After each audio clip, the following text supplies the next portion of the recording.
Hello, my name is Santosh Gade, and in this video I would like to talk about grammar of English language. Now, when you say grammar, the very topic, the very term grammar is very vast.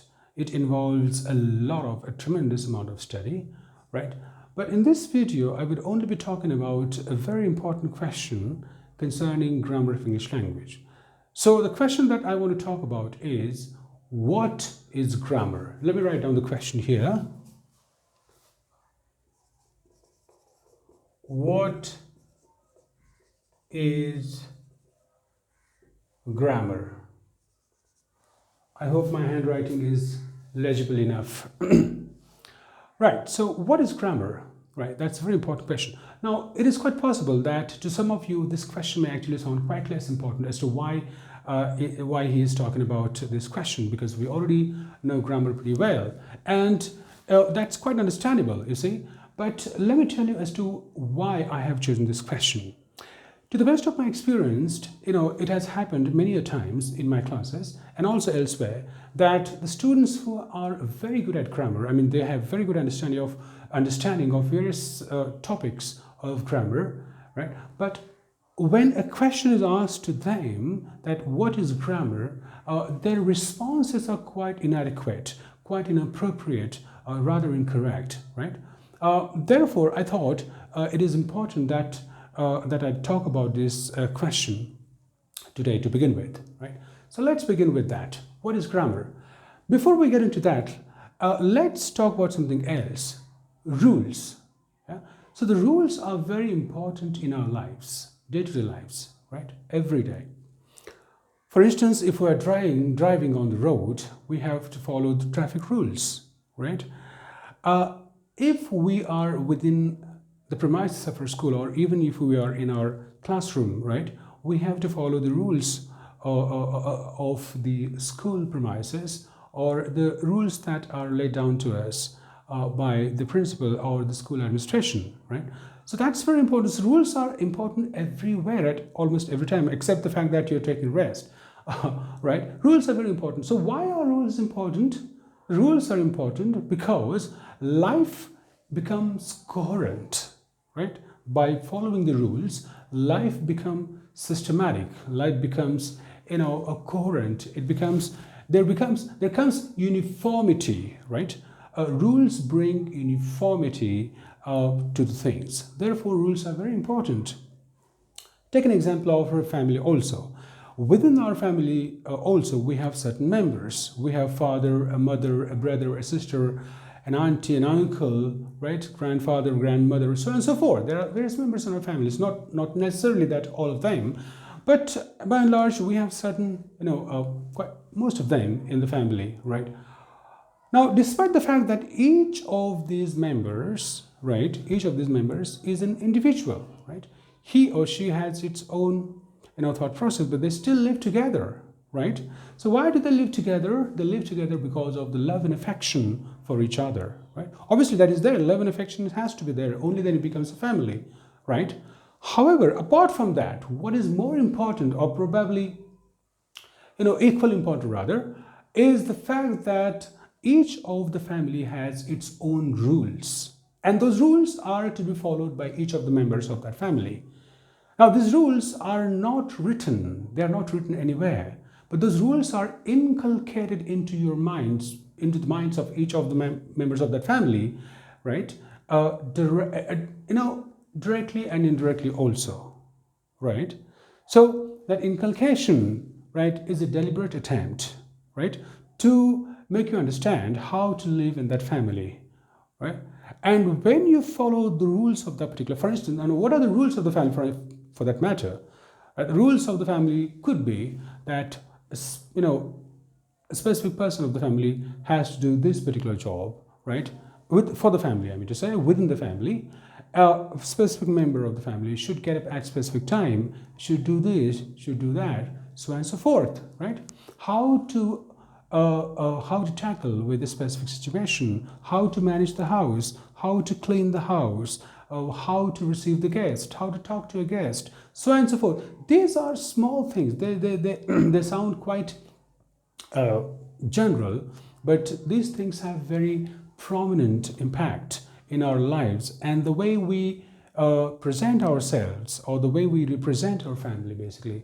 That's why these things are very important.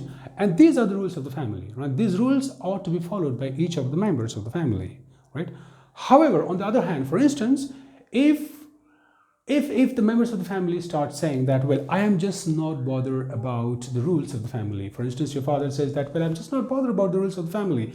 I will behave the way I want, right? And then one fine day he starts getting up, let's say 1 o'clock in the afternoon, instead of getting at 6 o'clock. Every day he gets up at 6 o'clock in the morning. And one fine day he gets up at 1 o'clock in the afternoon and says that, well, I'm not bothered about whatever the rules that you want me to follow, or the rules that I've been following, right? I will henceforth, I will be living my life the way I want, right? And same thing, likewise, if your mother also says that, well, I'm not bothered about the rules of the family, I will behave the way I want, as per my convenience, as per my comfort level, right? And if other members of the family also start saying the same thing, then it is absolutely clear that it will not be a family at all, in any sense for that matter. Right? It will not be family. Right? It will be a complete chaos. Right? It will be a complete chaos. It will not be. There will not be uniformity. Everybody, is behaving the way he or she wants. There is no uniformity. There is no systematic behavior. There is no system as such of the family, and therefore it will not be family. Right? That is the importance of rules, because if you do not follow the rules of the family, then the family collapses, right? Same thing happens to each and every spheres of our lives, and it happens with language also, right? That in whichever language that you use, be it English, Hindi, Marathi, or French, German, whichever language that you use, you need to follow the rules of that particular language. Why do you have to follow the rules?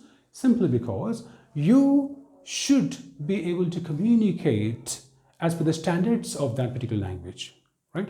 As per, by the standard usages of that particular language. Why do you have to follow the standards? Because if you follow the standards, if you follow the rules of that particular language, only then will you be able to talk or communicate with any of the speakers of that particular language, right? If you do not follow the rules, for instance, there is a group of 10 people talking in English, and 2 of them start saying that, well, we are just not bothered about the rules of English language. Yeah, I mean the rules of usages of English language. We will talk in English the way we want, but without following the rules. Then obviously they will not be able to communicate with others, right?